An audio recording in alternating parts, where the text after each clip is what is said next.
What's up, y'all? So I saw In a Violent Nature last night. Let's talk about it.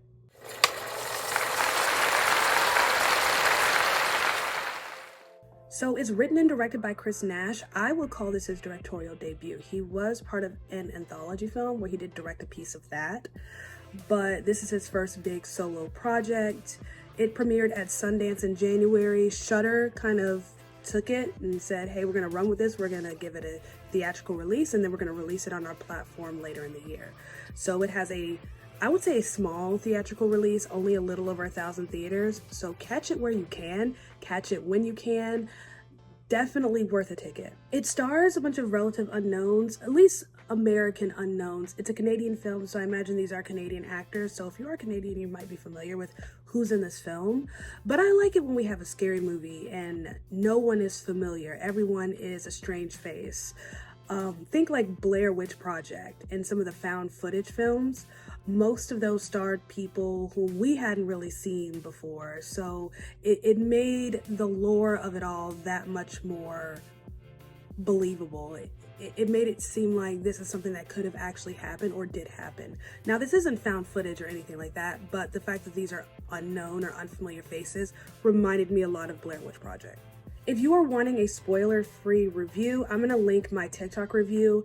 That doesn't have any spoilers in it. I'm not planning on spoiling anything, but there really isn't a way to talk about this movie without giving away key details. The movie is not very long, it's like an hour and a half, and it gets into the action very quickly. There's just so much to talk about with this movie, and I think the big takeaway for me personally with this movie is just the style choices. Where to even begin with a synopsis?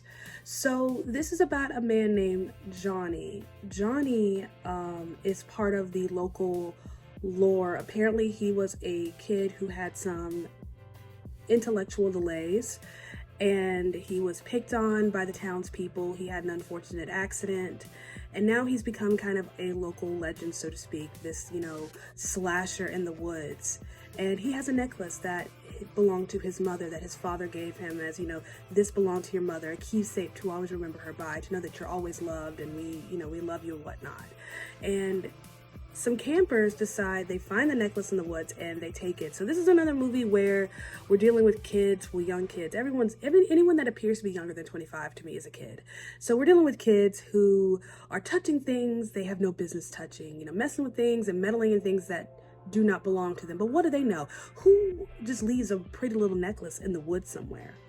So this seems to disturb him greatly, and he is, searching for this necklace. That is the plot here.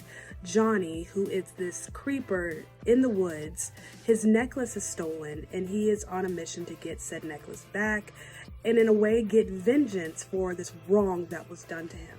So if anyone tells you there's no plot, there's a plot. It's very minute and it's very simple. It's not convoluted. It almost has a short story kind of feel to it, in that it's a simple little plot. It's a simple, small revenge story, recovered item kind of story. It's a slasher film, but it's a little backwards. The selling point for this movie is that it's told from the killer's perspective, and that's definitely true, but what isn't told so much I'd say 98% of this movie is from the killer's perspective. We are following him, but it's not like, Walkabout Chucky, where we're seeing things through his eyes, like that is the camera, is his eyeballs. No, the camera is us, and we are forced to follow him on his little mini rampage in the woods. We are almost forced to participate, and we're not allowed to speak. We're not allowed to warn. We kind of know what's happening before it happens. We know there's a monster in the woods, even when these people don't. We're seeing people off in the distance talking, living their lives, doing normal people things, not realizing that they're in imminent danger. And it kind of adds to that terror a bit. We're in the woods. We don't know where we are. And there's this crazy monster there, and we know he's there, but there are unsuspecting people just doing normal people in the woods things, and they don't know. They can't. It's like they're looking right at him and they can't see him. He's standing right outside their window, but they're not looking in the right direction. He walks right past them and they didn't even notice. They're swimming in the lake and he's on the other side. It's stuff like this. we are the camera. It's not just that this movie is told from his perspective. He's our narrator, he's our tour guide, but the movie is told from our perspective, and we are forced to follow this killer as he does what he does. Without a doubt, this is probably one of the best horror movies I've seen in a very long time. The way tension is built, the way it keeps tension. There are three things that I think make this movie such a successful horror film, a successful slasher film, and we're going to talk about those three things. So pacing, the composition of shots, and the lack of musical score. Number one, the pacing. This movie moves so slow, but it's not a bad thing. That's part of the fear that's kind of built up, because again, we're following this man, Johnny, who moves at a snail's pace. He doesn't move very fast unless he's very irritated. There are a couple of scenes where you can tell like his mood has shifted. He's not happy. He's angry. He's relatively calm throughout the movie. He's very chill. But when he gets angry, you can tell because he moves faster. And we're moving at his pace. And he doesn't move very fast. So if he's not moving, we're not moving. If the camera's not moving, nothing's moving. As long as he is kind of staring into the void, then so are we. And a lot of the shots are like that, where it really is from his perspective. If he's not moving, nothing moves. And it's very agonizing because we'll just be standing there with him and things are kind of moving in and out of frame. People are talking. There is movement going on within the scene. The scene is not immobile, but we are. We can't move. There's this danger ever present in the foreground, and in the middle ground and background is this safety zone that's about to be violated. And it's beautiful. Absolutely beautiful. But again, the movie is like an hour and 34 minutes, which is like 94 minutes long, if that's how you tell movie time. And it gets into it very quickly. We start the movie off with hearing the voices of these campers who we meet up with later, and I don't even remember what they were talking about. I was just very aggravated because I couldn't see them. I could hear them, but I couldn't see them. That's a personal thing. Don't read into that. And they saw there was this necklace there, and they're trying to figure out why is this random necklace here, and the guy grabs it, and all of a sudden we see movement, and then he comes up from the ground. And that's where our story really begins. And we're given some clues that Johnny is not just willy-nilly in this forest. He's very familiar with the area because he goes to someplace familiar. His first suspect is someone that he knows of, he's familiar with, and that's when it just gets boom. And that's within, I say, the first 10-15 minutes of the movie. It very quick, and we're kind of led astray. We're kind of deceived a bit because that very first kill, we don't see anything, and I'm like, okay, so is this the movie? Okay, it's just terror. I can deal with that. And then he goes back to get the thing that he thought it was, and it wasn't. So he's going back in the woods, and he walks past that body, and it's gruesome, and there are pieces, and it's like, okay, it's gonna be this kind of movie. Here we go. The scene in particular where they're sitting at the campfire and one dude starts to share the story of Johnny, not realizing that the guy they're talking about is in the woods, right? But it's kind of random. It's just a ghost story. They have no idea that this man is stalking them. They have no idea that they've stolen his necklace. They are just sharing a story, and we get to hear a little bit of the lore of Johnny, this campfire story about this slasher in the woods. And, you know, some say it's his ghost, and some say it's somebody who's a copycat.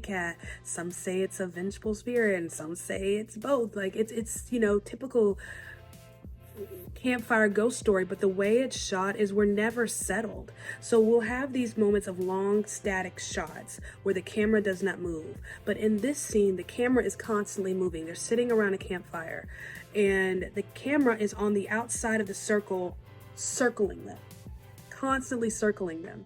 And it's just almost nauseating, because we know what they're talking about. They don't know what they're talking about.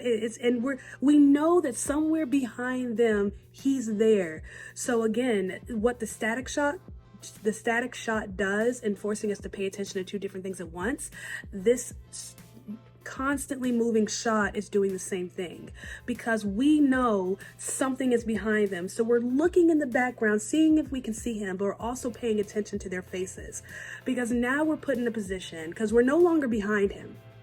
We're no longer gauged in his mood, but we're forced to participate still because they're surrounded and they don't know it. So this camera that's surrounding them, it still plays into his perspective.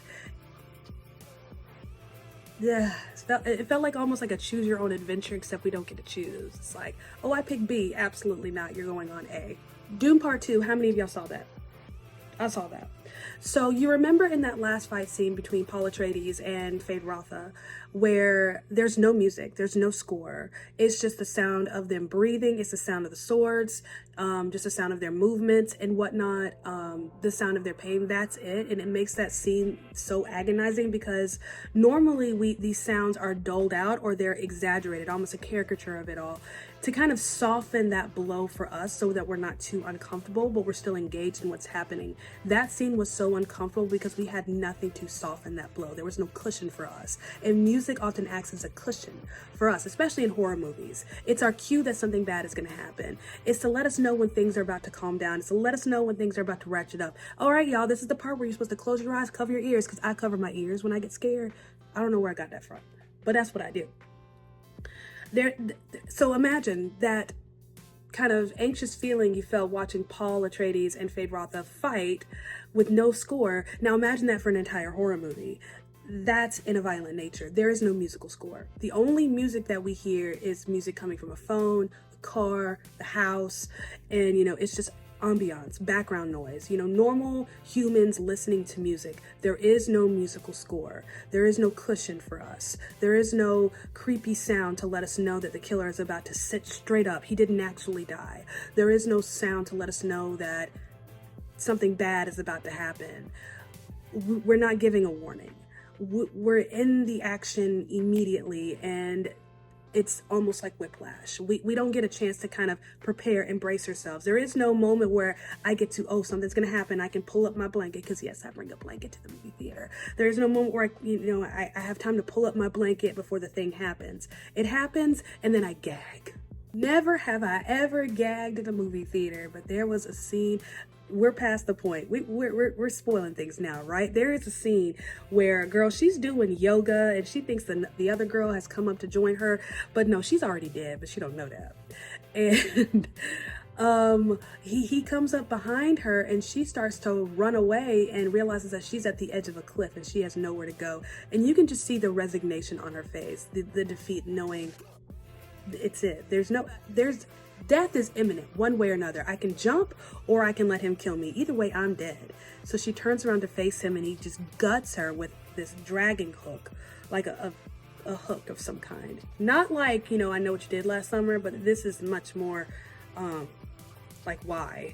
But stabs her with said hook, Twist turns it, and it's gross. No, wait, she doesn't turn around first. So he gets her from behind. Twist turns, does a thing. She turns around, and then it's weird. And then at some point he like pokes her in the head with the other end of the chain, because it's two hooks on a chain. So he has one hook. Am I even explaining this right? It was so nasty. So he stabs her with the hook on one end, and then he has the other hook in the other chain, and he like hits her on the head, turns her around, and because it's on a chain, he is able to pull the hook through her gut.